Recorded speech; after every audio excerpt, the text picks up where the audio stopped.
So I didn't realize my mic was on mute. Jeez. So annoying when that happens too. Anyways, what's going on? How you feeling? Shalom, shalom. I'm good. I'm good. Falling asleep without charging my phone. So Yeah, it's all good. It's all good. It's fine. It's fine. Everything's at the right time. The famous story. I mean, obviously, it's important. Timing is definitely important.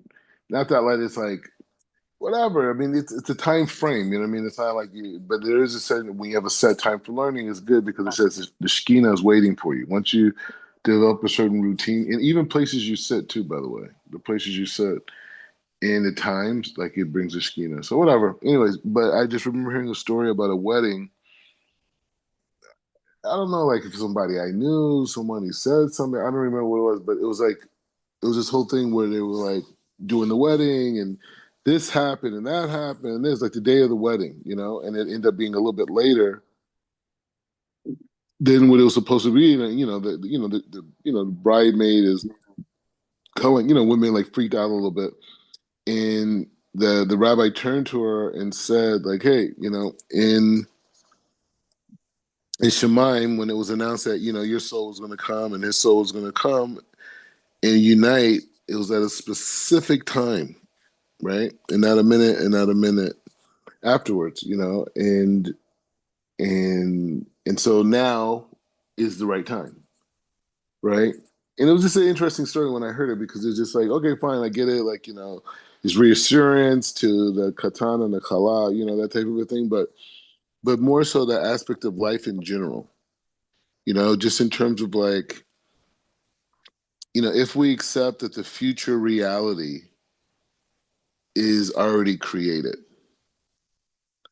the future reality of Mashiach, the future reality of us having our corrected souls, and us being with Hashem. Now, exactly when that happens is determined by us as individuals, right? So, what that means is to say that, like, it's already the victory is already there. You know what I'm saying? The victory is already there. We've already won the game. The Satan wants to come and convince us, like, oh, well, this could happen, that happened, and you didn't do this, and you don't have this, and all this. And the Satan's job is just to convince you that you don't have enough, just like by Adam and Chava, that what you have is not enough. What you've accomplished is not enough, right? But the Satan never compares you to the correction of your soul. It's always to something on a material level. Anyway, so with that being said, we're starting a new series. Obviously, this class will be a little bit shorter than the other ones because I want to keep it very focused on this. But this is a leadership series, actually inspired by Otinel. And the idea is to go through the entire Torah and learn the lessons of Chief Rabbi Jonathan Sachs, who's a chief rabbi in in England, the UK, and was just one of the great communicators of our generation. But we want to go through it, right? Because the thing is, with a lot of these classes, it's like, right now we're going through it, we're flushing it out, we're this, because these are Sepharim, many of these Sepharim, I learned in yeshiva, I learned out of yeshiva. I mean, the learning culture in Israel is so high. Everyone's learning. It's like it's not like, you know what I mean? And then you have people like we have Rabbanim who are just not even in this world, right? And so you have that. So everyone's like in the game, right? Pretty much. I mean, because you have to live a Jewish life. You know what I'm saying? So it's not like America where it's like, you don't really have to know that much. And you could call your rabbi and you could go by, somebody's house or you could go to Chabad for, you know what I mean? No, here you have to understand, you got to understand because I mean a lot of the culture here is people are very religious, especially Jerusalem. People are very religious who grew up very religious, are people who are about tshuva, people returning, and they tend to be very serious too, the ones that come to Israel. So the point is just to say that you know we're going through these classes, you know, but the thing is to be very clear on what the content entails and to be able to go back and do turn Rabbi Jonathan Sachs into a series. You know what I'm saying? That people call it pre-recorded. You see what I'm saying? So these types of things. So like, we're growing and we're building and we're being creative, but it's all through Kedusha.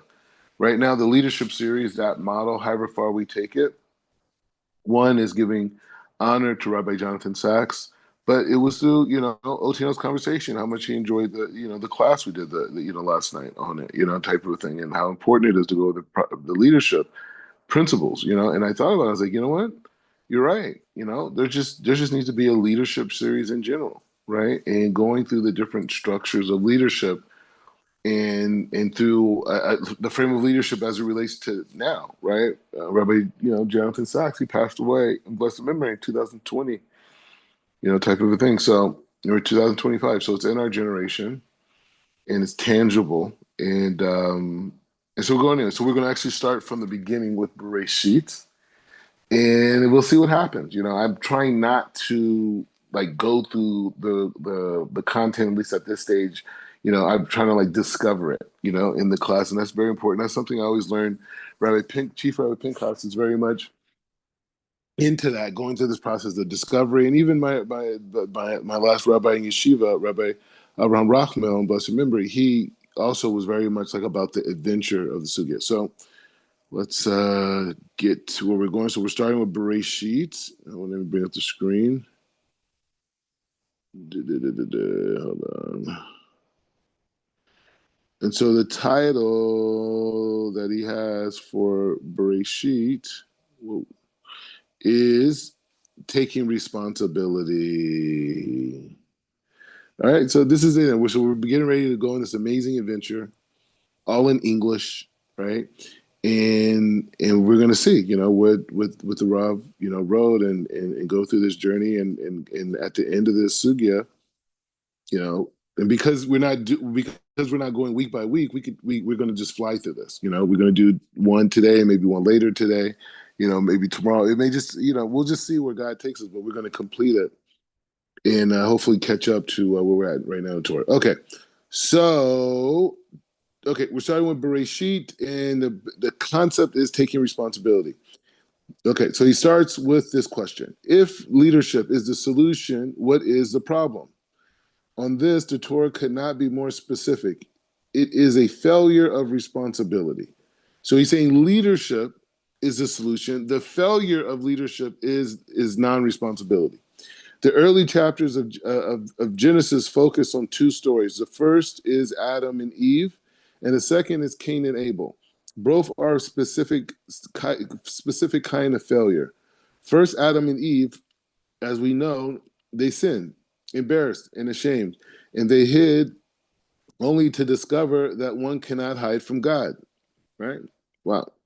The Lord said, he said, the Lord God called to man, where are you? He answers, I hear you are in the garden, and I was afraid because I was naked, and so I hid. And he said, who told you that you were naked? It's a big statement, right? I could spend the rest of my life just trying to understand that question. Have you eaten from the tree that I commanded you not to eat from? And the man said, the woman and he says, the woman you put here with me, she gave me some fruits from the tree, and I ate it. And then the Lord said to the woman, what is it you have done? The woman said, the serpent deceived me, and I ate it. Both instances are not their fault, right? Adam blames the woman, and the woman blames the serpent. The result is that both are punished and exiled from Eden. He says Adam and Eve. He says Adam and Eve deny personal responsibility, and so that in effect it wasn't me. They say, in effect, it wasn't me. The second story is more tragic. The first instance is sibling rivalry, and the Torah leads to the first murder. He says Cain said to his brother Abel, and he came to pass that while they are in the field, Cain attacked his brother Abel and killed him. And the Lord said to Cain, where is your brother Abel? I don't know. He replied, am I my brother's keeper? The Lord said, what have you done? He said, listen, your brother's blood cries out to me from the ground. Wow. So he says Genesis does not deny personal responsibility. He does not say it isn't me or it isn't my fault. He denies moral responsibility. In effect, he asks why should he be concerned with the failure of anyone but himself? Why should we not? He says, why should we not do what we want it if we have the power to do it? He says in Plato's Republic, he says Galukin argues that the justice is whatever is in the interest of the stronger party. Might is right. If life is a Darwinian struggle to survive, why should we restrain ourselves for the sake of others? If we are more powerful than they are, if there is no more morality in nature, then I am responsible only to myself. That is the voice of Cain through the ages.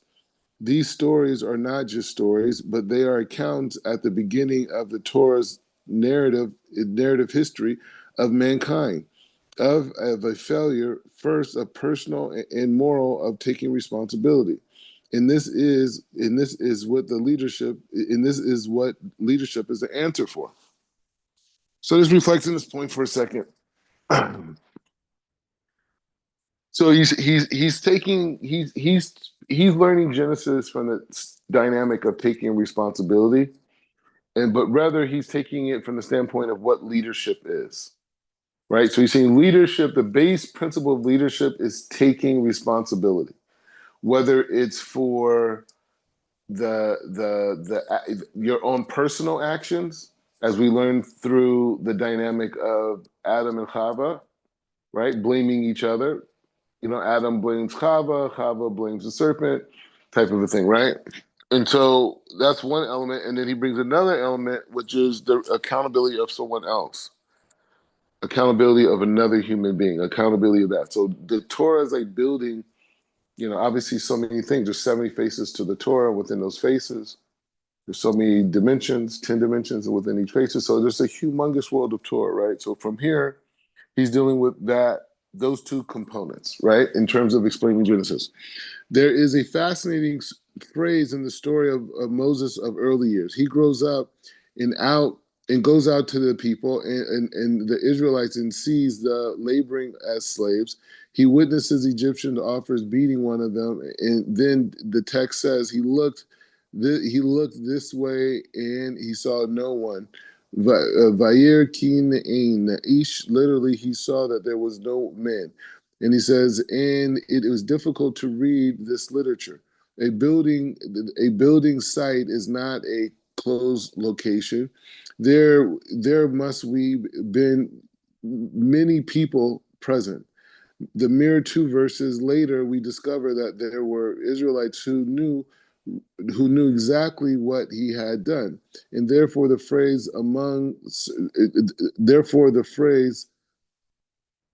almost certainly means he looked this way and he saw that there was no one else willing to intervene.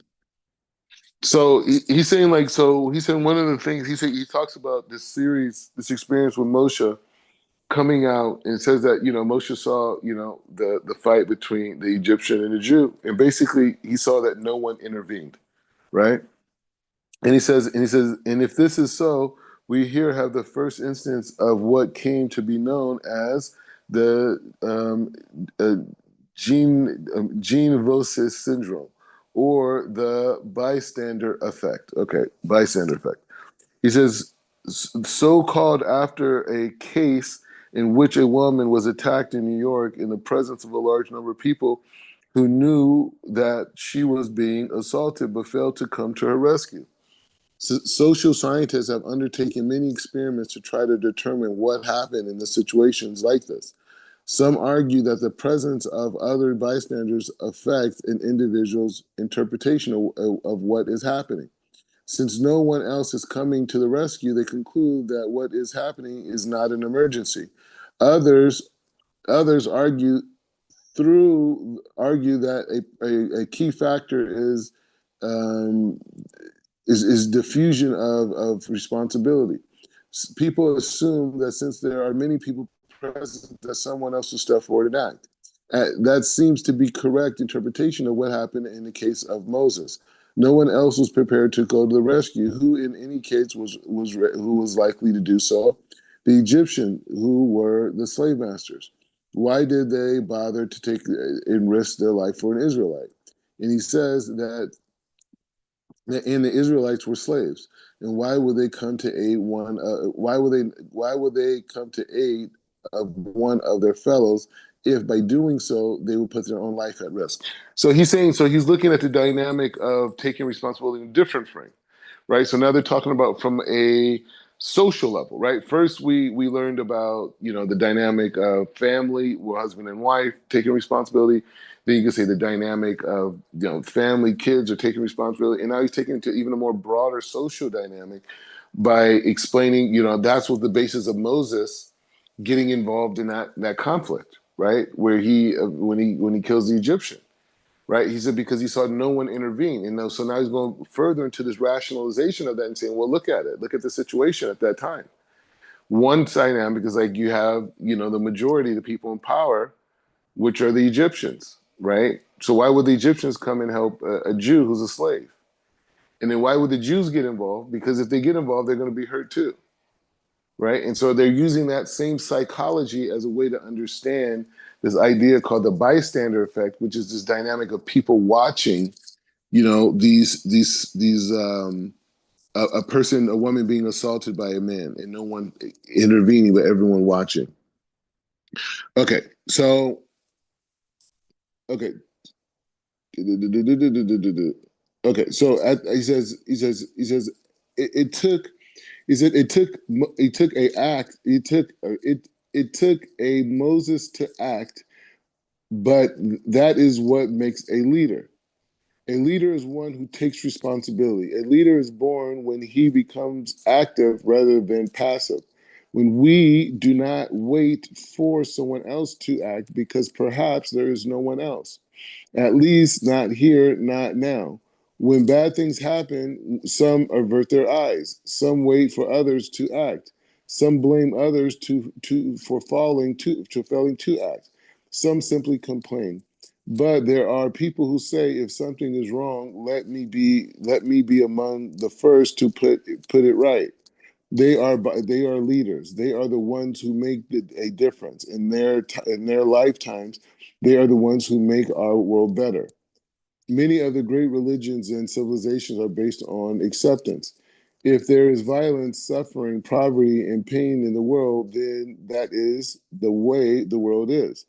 Or this is God's will, or that is the nature of nature itself. All will be in, or all will be well in the world to come. Judaism was and remains the world's great religion of protest. The heroes of the faith did not accept, they protest. They were willing to confront God Himself. Abraham said, shall the judge of all the earth not do justice?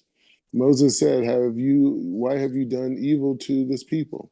Jeremiah says, why are you wicked? Why are the wicked at ease? This is how God wants us to respond. Judaism is God's call to human responsibility. The highest achievement is to become God's partner in the work of creation. So to understand what that means. So he says, when Adam and Eve sinned, God called out, where are you? As Rabbi Shneur Zalman of Latvia, the first Lubavitch Rebbe, pointed out, this call was not directly only to the first human, it generation. He says, and gave, hold on. Sorry. All right. So anyway, he says it echoed in every generation. God gave us freedom, but with freedom comes responsibility. God teaches us what we ought to do, but he does not do it for us. With rare exception, God does not intervene in history. He acts through us, not to us. And he says, and his voice tells us, as he told Cain before he committed this crime, that he can resist evil within us as well as the evil that surrounds us. The responsibility, the responsibility, the responsible life is a life that responds. The Hebrew responsibility ayato comes from the word harayat. Sorry, I'm trying to see it in English. Harayat comes from the word ha'er. He says meaning others. Acher. It says it should be it's acher. So the other, right? So he says the he says our great. He says our great other is God Himself, calling us to use the freedom He gives us to make the world more like the world that ought to be. The question is that life we, is it the great question is the great question, the question that life we lead answers is which voice will we listen to? Will we heed to the voice of the desires in the case of Adam and Eve? Will we listen to the voice of anger, as in the voice of Cain? Or will we follow the voice of God that calls upon us to make this world just and a gracious world, a just and gracious world? So let's talk about some thoughts, reflections.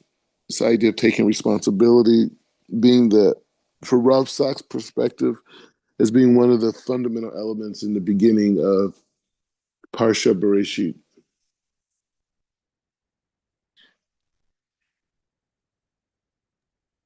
I mean, it makes, it gives you that call to understand like what your obligation is. Like not only, we're blessed to have free will, but you have to have accountability or responsibility within it because when Hakadosh Baruch Hu asked Adam, that's a major, you know, innovation in the relationship between man and Hashem. Because Hashem asked him, "Where are you?" Knowing where he is. So, like Rabbi Sachs is bringing out, he's like how we were kind of saying, beginning in class of, you can't necessarily be late. Like everything is on the perfect timing. Like even with the fall of Adam, this was already calculated. This was already understood that it would happen. So like this was actually like the next stage in a relationship. Okay, you fell. Fair enough. You were created from the very place of Teshuvah, Mama Maria. So now what do you do? There is no despair. There is no, should you feel remorse? Absolutely. You should. But what's the change that you have the ability to make now? By taking responsibility, which would actually elevate you to a higher level than you could ever imagine. By taking the responsibility though, that's where it's even with if you look at the seller Yosef, you look at how Yehuda acted compared to Reuven. Yehuda acted. He did something, regardless if it was right or wrong. The fact that he moved, that he turned potential into actuality, that's what got him the leadership of his brothers. Being a king of his brothers because he acted. So that's kind of what I'm kind of getting from it right now. Yeah, no, I agree with those sentiments, very deep sentiments. And that's just the idea at this stage, right? The idea at this stage is we're building a blocks of leadership, right? And so we want to understand leadership from a Torah perspective. We don't want to look into books of, the other nations and how they understand, right? Because we could clearly see that the flaw of human society as we see today is that sense of responsible for the other is not an innate quality in our societies, right? And that's the significance of him bringing that study of the bystander syndrome, which is people who watch horrific things happen because it's that aspect, it's that extra spark that exists inside of someone or a group of people that make them want to protest, that make them say this is not right, that this is injustice, right? Even with the creative system itself, right? And we're going to the source. It's not idol worship. Idol worship is to deny that the creator is the one that's creating it. But we have a right to go to the creator and demand different. We have the right to go to the community creator and demand more, especially when we're willing to give more. We're willing to give ourselves more to the purpose of creation, when we dedicate more of our life and sanctify more of our life. So this idea is if we're building leadership, it's this idea. The first conversation is responsibility, and we see that dynamic of responsibility being played out here vividly. And then I think we could ask ourselves, why is responsibility the first aspect that Hashem really brings out, right? Like, why is it responsibility? When we first hear about man and man and mankind, what is this idea of being accountable for one's actions and being accountable for thy neighbor or thy brother, right? Why does God start with that conversation? We could start with a lot of things, right? We just learned about the idea of team building, right? So why couldn't the part should be done in such a way that team building is the first attribute, like it is in Vayachel, right? So over here, those are things that we should contemplate from here, right? And in the language that's used, right? The language of that dialogue, how much of that language in my life, how much of my life is aspects of me that's holding by Adam and Chava?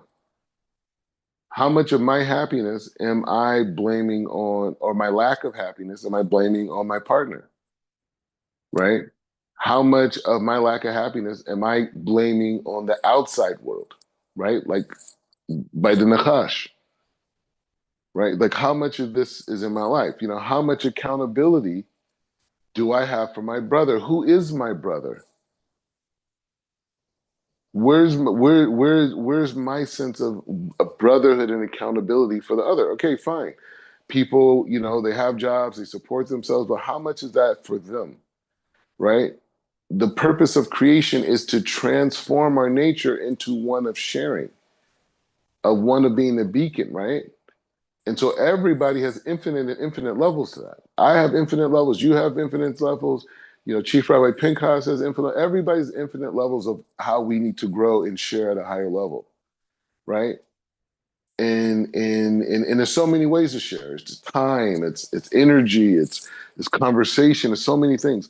So this idea of taking accountability, taking responsibility, we want to pull out from Chief Rabbi Jonathan Sachs' teachings. We want to pull out and put it on our chest and say, hey, I want to look at myself in this way because I want to take more accountability. I want to be connected to God in that way. I don't want to be separate from God in that way. I want to be closer to God because by taking accountability, that elevates my madrega, my spiritual level, right? It elevates that whole conversation. So that's where I want to get to, right? So taking responsibility for others, right? And there's some people that take responsibility for the whole world. That they say like, I'm responsible for the whole world. That was Israel. When Israel accepted the Torah, they were accepting accountability for the whole world. All the spiritual ideas of monotheism come from that moment on Mount Sinai. For communities. Before then, it was just individuals. The Noachs of the world, the Adams of the world, the Enochs of the world, the Abrahams of the world, the Isaacs, the Jacob. But then it turned into a nation, an actual community, right? On Mount Sinai, and then that was the beginning of other religions that came down the line. And we have their issues with them, but nevertheless, the idea that there's one God, that everything comes from a source called the Creator. The fact that we should praise this Creator, we should dedicate to this Creator, we should bring offerings to this Creator. We should do things like fasting. You have the Muslims in Ramadan. All these things come from what happened on Mount Sinai. The fact that there'll be a day to come, the world to come, the day of judgment, right? Circumcision. All these things came on Mount Sinai, right? As for nationhood, right? And so that dynamic, we got to put it on our chest and say, hey, you know what? Am I at the level of Jew? Do I wake up and say, hey, what I do is affecting the whole world? When I wake up and pray, I don't just have in mind that I need me to be good, my family, maybe my neighbor, maybe Black people. Some people have elevated to the level that, hey, I'm into my people. No, we're responsible for the whole entire world. That is what Adam was not doing. That's what Cain and Abel were not doing. They were not taking responsibility for the whole world. Yes, we're learning it out through this, right? Through personal stuff. When I'm not taking personal accountability, I'm not taking accountability for the world. When I'm not accountable to my brother or my neighbors or my community or my country or my continent or the world, I'm not accountable. And there's different levels to it, obviously. But I think that the key thing for us is the point of healing, especially, coming from the African American experience, is that we have to take responsibility for the whole world. Not just Black people, not just African Americans, not just Americans. Our art, our words, our heart, our intellect has impacted all these people of the world, showing us that we have a connection to them. It's not that they're just dancing like us and rapping and this. No, they're showing us that we have a connection to them, that what we say and do resonates with their soul. And so from that basis, for whatever reason God made it this way, we have to care about them too. Right? So anyways, in closing, unfortunately, war is resumed in Gaza, and Israel really doesn't have a choice. And the thing is, a lot of people in America, don't, fully understand how the Middle East works, and the thinking process, and what it is to like live in a land for 4,000 years, and having a religious system that says, no, this is my land and no one else's, and all these types of things, right? And you're talking about billions of dollars of trillions of dollars of natural resources, right? So you have a very chaotic environment. And the thing is that if Israel is not successful, the American idea fails. If Iran becomes nuclearized, the American idea fails. Our idea only works because we're able to assist all the people in the world who agree with us. And we're able to support them, whether it's through aid, whether it's through defense, whatever it is. We're able to support all the like-minded people around the world. They said when God went around to all the different nations to give the Torah, the majority of he said there were, all the nations rejected it, but inside of those nations, there were individuals that did want the Torah, right? And so it's the same idea. There's people who want to be an individual. They don't want to be limited to a tribe. There's people who want to be able to explore life and have the freedoms to figure out things that they want to, and not have totalitarianship saying, if you do this, we're going to kill you, right? People have a right to self-determinations for their individual self that may even be different than the collective. So that is the idea that America is bringing, innovation, right? We talk about the negative things of politics, but the thing is, we're not talking about politics, we're talking about responsibility. We're talking about taking responsibility. And so we could sit back and be passive and say, oh, well, that has nothing to do with me. That's way over there.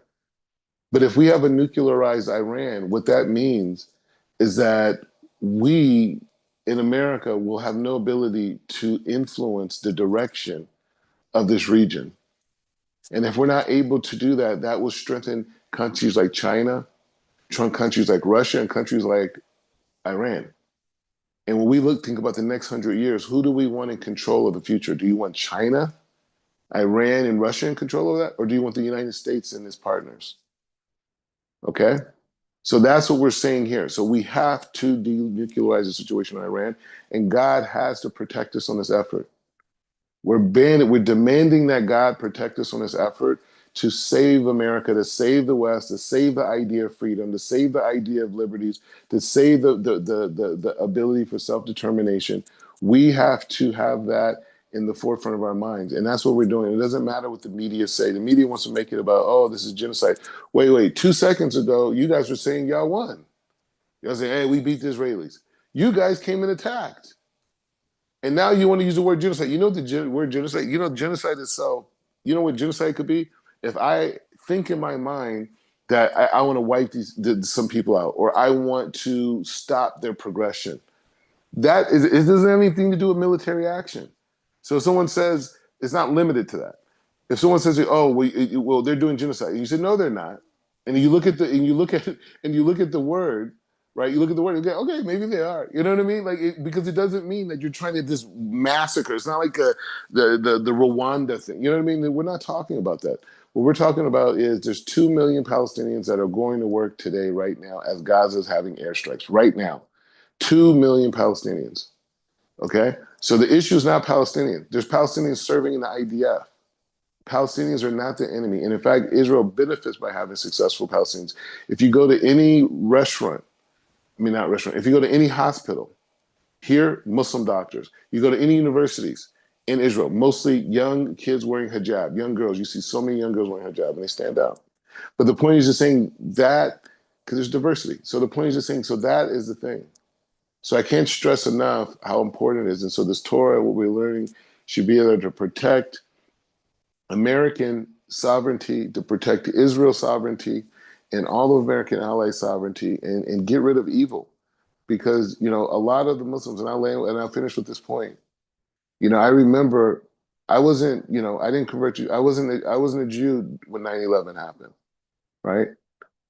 I grew up Muslim, right? But I remember my parents and all the Muslims around America were saying, this isn't Islam. Islam was hijacked. This is terrorism. This is what's going. People hijacked our religion. $1 million campaigns. They hijacked my religion. The whole thing, right? The people who the Muslims in the West were talking about are the people that Israel is fighting right now. The people that the United States is fighting right now.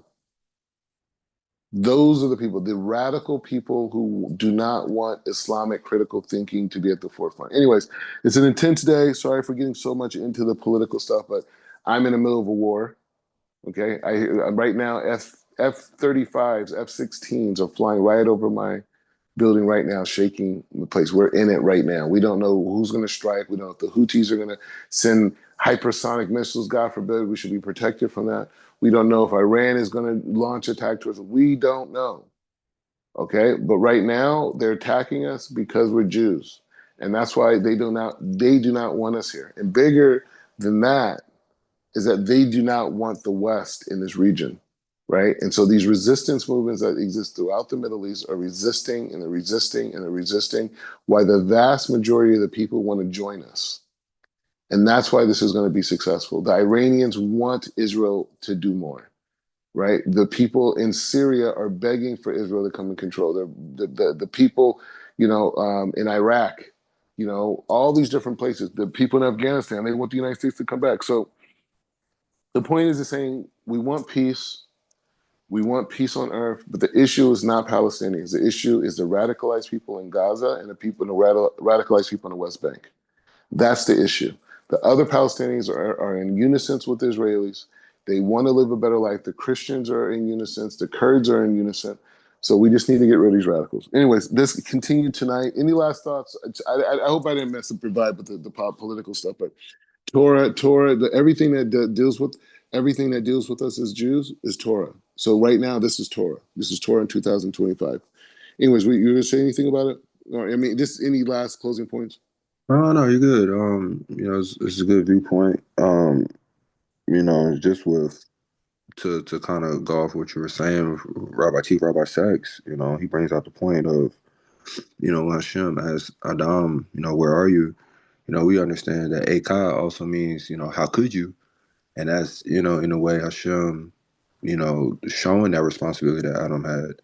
How could you do this? Because of the responsibility of, you know, of taking care of the mitzvah that was given to you. But this has a ripple effect for all of humanity. So, I think that's also a call to humanity of how could you, forfeit your responsibility and accountability for the whole world. And going into Avram Avinu and going to the Jewish people, how, being a light to the nations is, darkness is scary stuff. Don't nobody like being in the dark. And now you're saying that Kalal Yisrael is supposed to be a light to that. That's a huge responsibility. And all the things in history that happen are like, in a sense, molding Kalal Yisrael to always fall back to that responsibility of how could you? Falling back to that responsibility of making sure that you're a beacon of hope for humanity in the darkest times. And, to be that vessel, you gotta go through a lot of suffering. You gotta go through a lot of molding because your existence isn't just to sit back and enjoy in a sense. Your existence is to come in and challenge Hashem. Like Moshe Rabbeinu said to, I mean, Hashem said to Moshe, let me go, leave me alone. Moshe Rabbeinu didn't. Because that's the not only a nationalistic responsibility for his people, but it's for the entire world. So, Baruch Hashem, enjoyed the shir, Rav. If we can continue tonight, I would love Yeah, it. yeah, well, no, because I want to because I mean I'm doing I obviously have a few classes today, but I want to do this thing with you tonight because I really want to go through all the parshiot. You know what I'm saying, to catch up to where we're at. So like I mean, because it's a leadership series, it's very important information. You know what I'm saying? And so it's important to do it now specifically, and especially going into Pesach. You know what I'm saying? Because Pesach is about creating a new order in one's life, right? So I want to get as many of these in. Hopefully, we could finish. We'll see. I don't know. Like we could do a couple a day. We should. I mean, we could cover a lot of ground. You know what I mean? But it's 52 of them. You know what I mean? So, anyways, we'll figure it out. But this is part of our Pesach preparation as leadership, and we still have our pace up. We don't have enough time I mean, there's so much learning to do that we don't. You know what I'm saying? It's so much we have to do, but because we still got to prepare for Pesach, we got to finish. Misilat Yesharim. We've been neglecting Chava Yashar. Shari Hakadusha. We still in the middle of that. We're going through the different attributes of things that we got to improve upon. And now we have this Jonathan Sachs component too. So, Chief Rabbi Jonathan Sachs. So, anyway, so let's continue on B'vat Hashem tonight, but I think we should be good. We should be good for tonight. All right, Baruch atah Adonai